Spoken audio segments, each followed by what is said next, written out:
kelompok 1 dari kelas 11 IPA 3 akan menjelaskan tentang pengertian HIV dan AIDS. bagaimana sih penularannya, efeknya bagaimana, dan bagaimana cara mencegahnya. Perkenalkan, nama saya Farmanana Jamhal, Saya Muhammad Fikri. saya Arif Mardani. dan saya Naya Rijanta.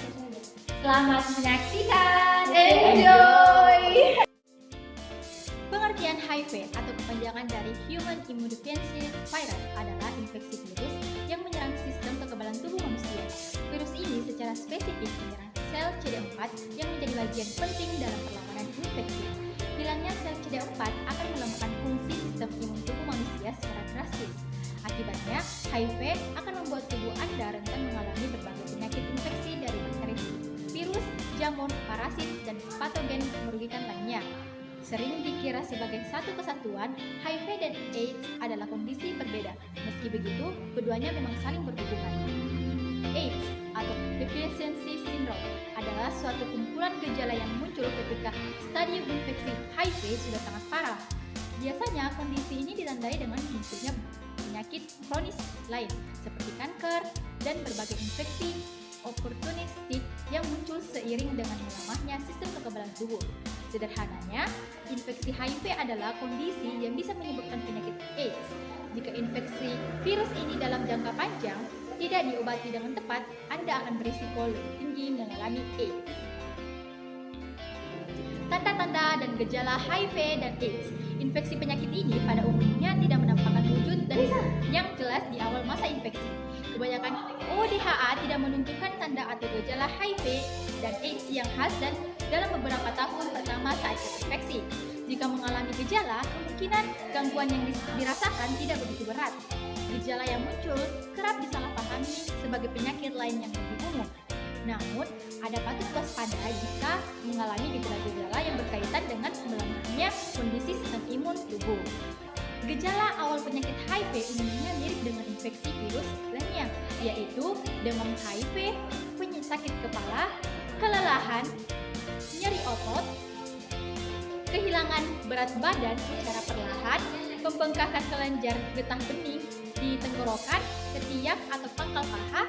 Infeksi virus HIV umumnya memakan waktu sekitar 2-15 tahun hingga menimbulkan gejala. Infeksi virus ini memang tidak akan langsung merusak organ tubuh Anda.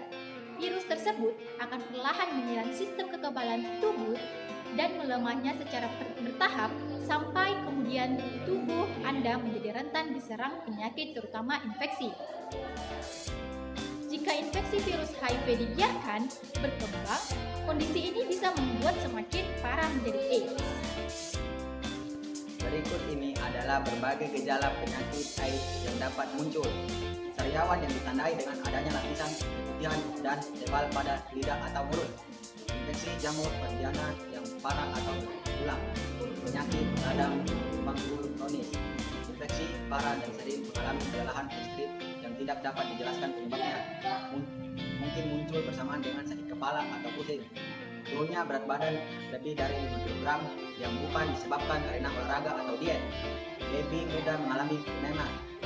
Diare lebih sering demam dan berkeringat di malam hari. Pembengkakan atau merusakannya kelenjar getah bening yang terletak di tenggorokan ketika pada pangkal paha. Bentuk kering yang terus-menerus sering mengalami sesak napas, pendarahan pada kulit, mulut, hidung, anus, atau vagina tanpa penyebab yang pasti. Raut kulit yang sering tidak biasa, mati rasa parah atau nyeri pada tangan atau kaki, hilangnya kendali otot dan refleks, kelumpuhan atau hilangnya kekuatan otot, kebingungan, perubahan atau penurunan kemampuan mental. Ada juga kemungkinan bahwa Anda akan mengalami berbagai gejala di luar yang telah disebutkan. Penyebab HIV dan AIDS. Menurut Center for Disease Control and Prevention or CDC, penularan virus HIV dari orang yang terinfeksi hanya bisa diperantarai oleh cairan tubuh seperti darah, air mani, cairan ejakulasi, rektal atau anus, cairan vagina, ASI yang berkontak langsung dengan luka terbuka di selaput lendir, jaringan lunak, atau luka terbuka di kulit luar tubuh orang sehat. Nah, adapun penyebabnya yaitu Yang pertama, hubungan seksual. Jalur penularan virus umumnya terjadi dari hubungan seks tanpa kondom atau penetrasi vaginal, seks oral, dan anal. Ingat, penularan hanya bisa terjadi dengan syarat Anda sebagai orang yang sehat memiliki luka terbuka atau lecet di organ seksual, mulut, atau kulit. Biasanya perempuan remaja cenderung lebih berisiko terinfeksi HIV ini karena selaput vaginanya tipis sehingga mudah sobek dan terluka dibandingkan wanita yang dewasa. Penularan lewat seks anal juga termasuk lebih rentan karena jaringan anus tidak memiliki lapisan pelindung layaknya vagina, sehingga dengan mudahnya sobek akibat gesekan. Penyebab yang kedua yaitu penggunaan jarum suntik yang tidak steril. Selain dari paparan antar cairan dengan luka lewat aktivitas seks, penularan HIV ini juga dapat terjadi karena jika cairan terinfeksi tersebut disuntikkan langsung ke dalam tubuh atau dalam pembuluh darah, misalnya dari pemakaian jarum suntik secara bergantian dengan orang yang berbeda. Lalu penyebab yang ketiga yaitu menggunakan peralatan tato atau termasuk tinta dan tindik atau body piercing yang tidak disterilkan dan pernah dipakai oleh orang dengan kondisi yang HIV ini memiliki penyakit menular seksual atau PMS lainnya seperti chlamydia atau gonorrhea. Virus HIV ini akan sangat mudah masuk saat sistem kekebalan tubuh kita lemah. Ibu hamil pengidap HIV dan AIDS dapat menularkan virus aktif kepada bayinya sebelum atau selama melahirkan dan saat menyusui. Namun jangan salah sangka Anda tidak dapat tertular virus HIV melalui kontak sehari-hari seperti bersentuhan, berjabatan tangan, bergandengan, berpelukan, cipika-cipiki, batuk dan bersin, mendonorkan darah ke orang yang terinfeksi lewat jalur yang aman, menggunakan kolam renang atau duduk di toilet yang sama, berbagi spray, berbagi peralatan makan atau makanan yang sama dari hewan, nyamuk, dan serangga lainnya. Faktor risiko HIV atau AIDS, setiap orang terlepas dari usia, jenis kelamin, dan orientasi seksualnya bisa terjadi terinfeksi HIV. Namun, beberapa orang lebih berisiko untuk terjangkit penyakit ini apabila melalui faktor seperti melakukan hubungan intim atau yang berisiko untuk menyebabkan paparan penyakit menular seksual seperti melakukan seks tanpa kondom atau seks anal, memiliki lebih dari satu atau berganti-ganti pasangan seksual, menggunakan obat-obatan terlarang, melalui jarum suntik dan menggunakan secara bergantian dengan orang lain, melakukan prosedur STI yakni pemeriksaan pada organ intim. Jika Anda juga memiliki AIDS, Anda mungkin memiliki beberapa komplikasi kondisi yang cukup parah, seperti pertama, kanker. Orang yang mengalami AIDS juga bisa terkena penyakit kanker dengan mudah. Jenis kanker yang biasanya muncul yaitu kanker paru-paru, ginjal, limfoma, dan sarkoma Kaposi.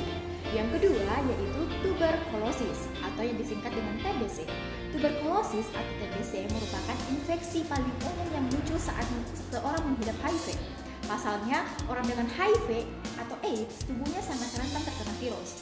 Oleh karena itu, tuberkulosis menjadi penyebab utama kematian di antara orang dengan HIV atau AIDS. Yang ketiga yaitu cytomegalovirus.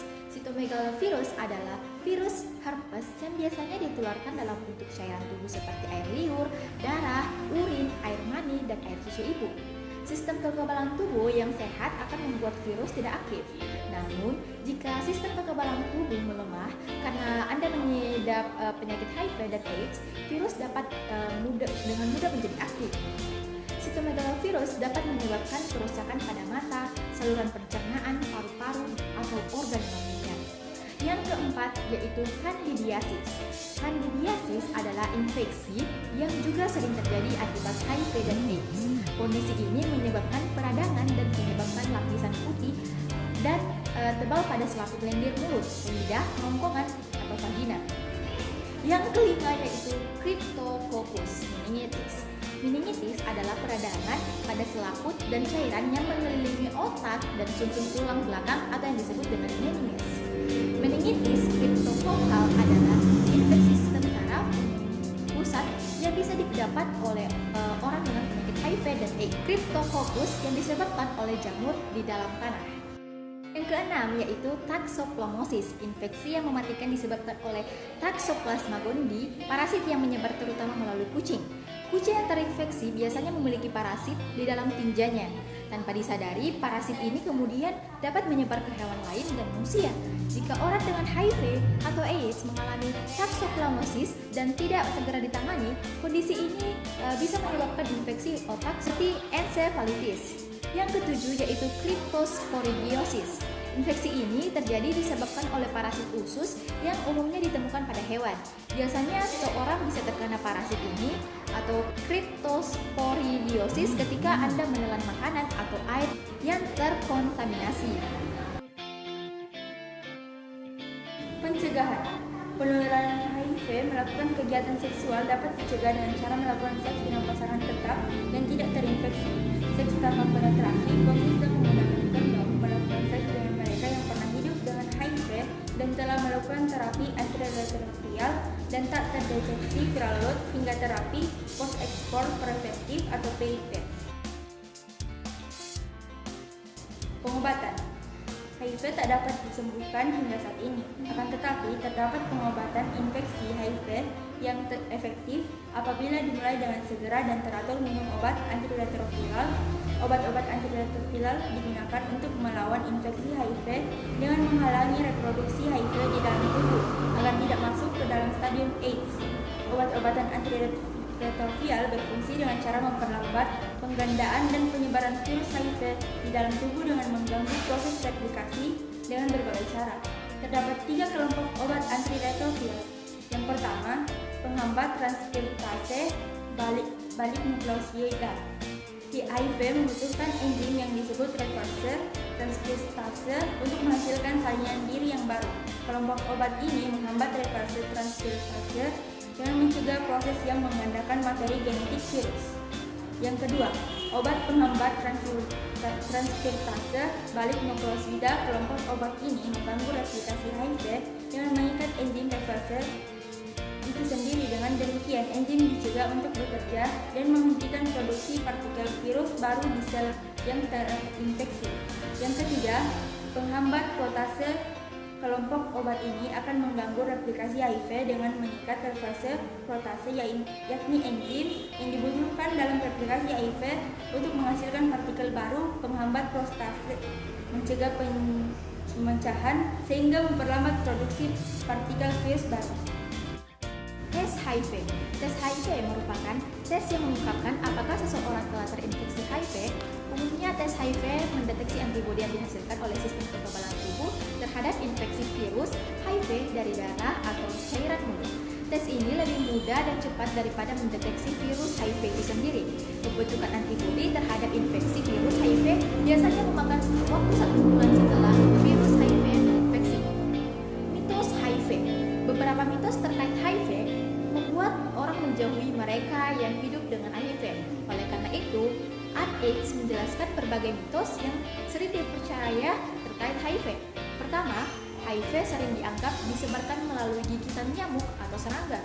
Padahal HIV tidak dapat berproduksi di dalam serangga. Bahkan ketika virus tersebut ke dalam nyamuk atau serangga, karena tak terdapat terinfeksi HIV, serangga tak dapat menurunkan HIV kepada manusia yang digigitnya. Yang kedua yaitu HIV dianggap dapat menular melalui jabatan tangan. AIDS menegaskan bahwa HIV tak dapat ditularkan saat berjabat tangan, berciuman, berpelukan, serta minum dari gelas yang digunakan oleh mereka yang hidup dengan HIV. Bahkan HIV juga tak dapat ditularkan saat berdekatan dengan mereka bersin atau batuk.